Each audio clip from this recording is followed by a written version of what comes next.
কথা শিখবো, পরিষ্কার পরিচ্ছন্ন থাকবো, স্বাস্থ্য সচেতন থাকবো। ধন্যবাদ। কলা গাছের বেলা দিয়ে শিখছি আমরা। কলা গাছের বলি তোমরা শুনছিলাম না করোনা আইসিন ঘর থেকে বাইরে নিয়ে যাবে মানুষ মারা যাইব, শুনছিলা কি না? এই জিনিসটা আবার বাংলাদেশে ফিরে আসছে বলতে এটা শেষ হয়েছিল না, আবার আসছে। তখন আমরা কি করতাম মনে আছে? মাস্ক পরতাম। আর একটা কি করতাম, হাত পা মুখ সবসময় ধুইতাম, ফ্রেশ থাকতাম, ময়লা জাতীয় জিনিস হাত দিতাম না। ঘটনাগুলো মনে আছে না? আবার সেম জিনিসটা এখন করবা। বাড়িতে গিয়ে স্কুল থেকে যাবা, এখানে তো সবাই একসাথে হইছো, আগে হাত মুখ ধুয়ে ফ্রেশ হয়ে পরে খাবার দাবার খাবা, প্রয়োজনে গোসল করবা। এইভাবে এখন মাস্ক পরার চিন্তা ভাবনা করবা, কারণ আবার এটা যেহেতু ফিরে আসতেছে আমাদের কি হওয়া উচিত? সচেতন হওয়া উচিত। সচেতন হওয়া উচিত না? সবাই এখন আবার মাস্ক পরা শুরু করব আর সাবান দিয়ে হাত ধুইবো বারবার, ঠিক আছে?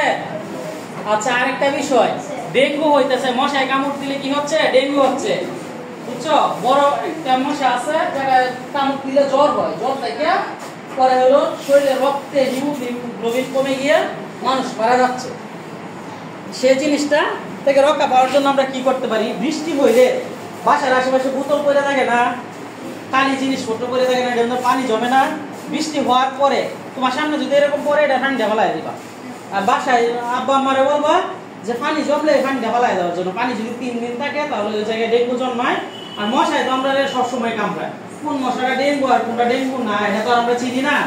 তাহলে এই যাতে মশা না জন্মায় এই জন্য পানিটা যাতে জমাট না বাঁধে, এই কাজটা আমরা করতে পারি, ঠিক আছে? তোমার সামনে বললে তুমি পানিটা ফেলাই দিবা, বুঝছো? বোতলে পানি জমতে পারে, এই যে কোনো কাগজ যে কোনো কিছুতে পলিথিনে পানি জমতে পারে, বাসার সামনে একটু গর্তের মধ্যে পানি জমতে পারে।